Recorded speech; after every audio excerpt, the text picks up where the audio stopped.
হচ্ছে এই মাহেশের রথ, আর এখানে আসতে পেরে আমার খুবই ভালো লাগছে। যারা আমার এই ভিডিওটা দেখছেন তাদেরকে hello and welcome back to my channel explore with Suhani. Radharani নামে এক বালিকা মাহেশের রথ দেখিতে গিয়াছিল। লাইনটা কিন্তু আমরা সবাই ক্লাস 9-এ পড়েছিলাম।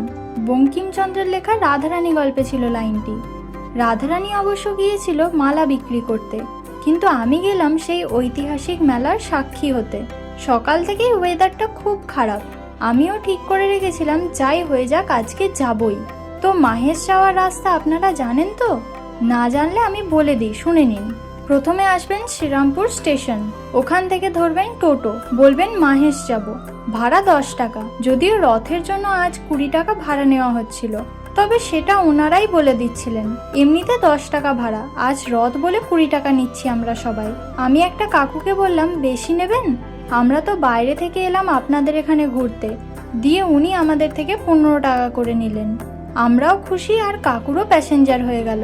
দিয়ে রাস্তা দিয়ে যেতে যেতে চোখে পড়লো আজকের প্রথম রথ, আর রাস্তায় যত মাহেশের দিকে যাচ্ছি তত বেশি জলছত্র দেখতে পাচ্ছি, যেটা আমার খুবই ভালো লাগলো। তারপর টোটো কাকু নামিয়ে দিলেন।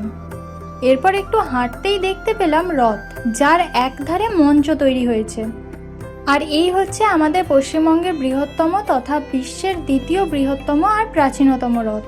এত বড় রথ আমি আগে কখনো সামনে থেকে দেখিনি। তার থেকে একটু দূরেই একটা গেটওয়ে করা ছিল দেখলাম। এই গেটওয়ের ডান দিকে একটা মাঠ মতন ছিল, সেখানে ঢুকে দেখলাম একটা মন্দির রয়েছে পিছনে, আর মাঠে কিছু দোকানপাট আর কিছু রাইড ছিল। বুঝতে পারলাম রথের মেলাটা এই মাঠের মধ্যেই বসেছে। তবে মন্দিরটা দেখে কৌতূহল বোধ করলাম, তাই সোজা ঢুকে গেলাম এই মন্দিরে। মন্দিরটা বেশ সুন্দর।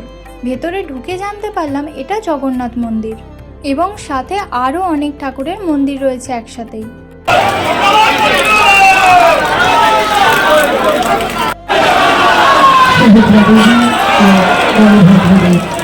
ওখান থেকে বেরিয়ে একটা দোকানে দেখলাম ছোট ছোট রথ কিনতে পাওয়া যাচ্ছে। এরপর কাছেই একটা দোকানে ঢুকলাম, যেখানে বিরিয়ানি দিয়ে লাঞ্চটা সারলাম। এই করে দুপুর প্রায় 2:40 বেজে গেছে। আবার রথের কাছে ফিরে এলাম। বলে রাখি, এটা কিন্তু 629তম রথযাত্রা। এবার রথ টানা দেখার লাইনে দাঁড়াবো ভাবলাম, তবে জানতে পারলাম এখানে সাংস্কৃতিক অনুষ্ঠান হবে। সেটাই দেখলাম বেশ কিছুক্ষণ ধরে।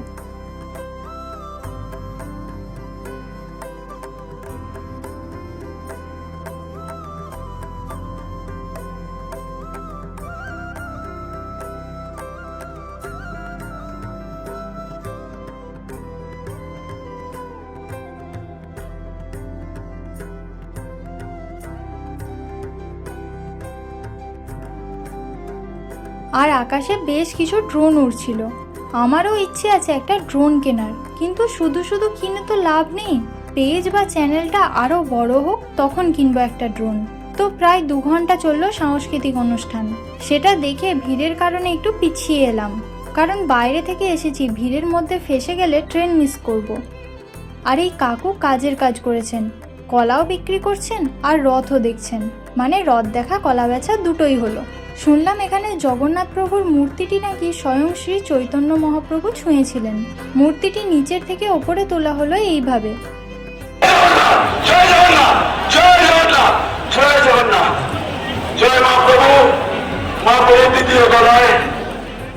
আর মানুষের ভিড়ের সংখ্যা তখন প্রায় লক্ষাধিক। আরও ঘন্টাখানেক কাটলো। তারপর ভাবলাম একবার রথটা টানুক, টানাটা দেখেই বেরিয়ে পড়বো।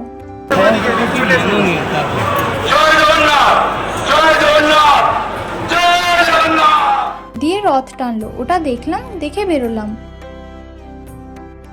তবে পরে যেই আসুন না কেন, মোবাইল, মানিব্যাগ এসব সামলে রাখবেন।